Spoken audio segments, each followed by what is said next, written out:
বৃহস্পতিবার থেকে বালুরঘাট লোকসভা কেন্দ্রে প্রার্থীদের মনোনয়নপত্র জমা দেওয়ার প্রক্রিয়া শুরু হচ্ছে। ফলে কড়া নিরাপত্তা প্রশাসনিক ভবনের সামনে এখানেই জেলা নির্বাচনী আধিকারিকের দপ্তরে মনোনয়নপত্র জমা দেওয়া হবে 4 এপ্রিল পর্যন্ত। তবে শুক্র রবিবার মনোনয়নপত্র জমা নেওয়ার কাজ বন্ধ থাকবে।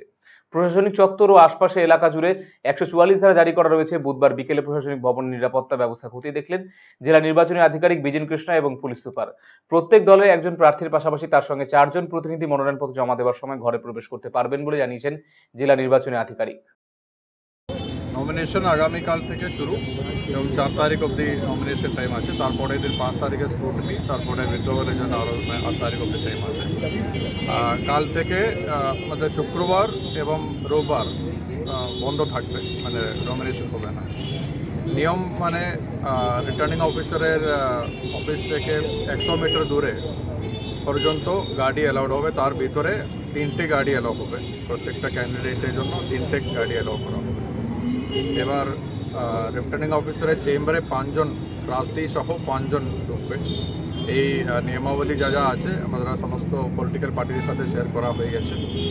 এবার ওনাদের অন্যান্য বাকি সিকিউরিটি অ্যারেঞ্জমেন্ট এসপি সাহেব ব্রিফ করেছেন অলরেডি, তো সেটাও করা হয়েছে। এবং কালেক্টরেটে ফার্স্ট ফ্লোরে নমিনেশন হল থাকবে। ওখানে এই নমিনেশনের সমস্ত টিম সব দিক থেকে আমাদের প্রস্তুতি হয়ে গেছে। তো 144 ধারা তো সেপারেট আছে এবং আমরা নমিনেশনের জন্য যা অ্যারেঞ্জমেন্ট করছি ওটা সেপারেট আছে। মানে এই যে অ্যারেঞ্জমেন্ট, যে ব্যারিকেডিং অ্যারেঞ্জমেন্টটা আমরা নমিনেশন শেষ পর্যন্ত থাকবে।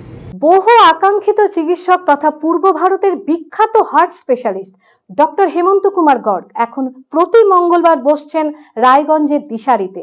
শিশু সহ যে কোনো বয়সের রোগীদের হার্ট সংক্রান্ত যে কোনো সমস্যায় আজই যোগাযোগ করুন রায়গঞ্জ উকিলপাড়া স্থিত দিশারি হেলথ কেয়ারে। ফোন নাম্বার 7477785509 ও 7477785512।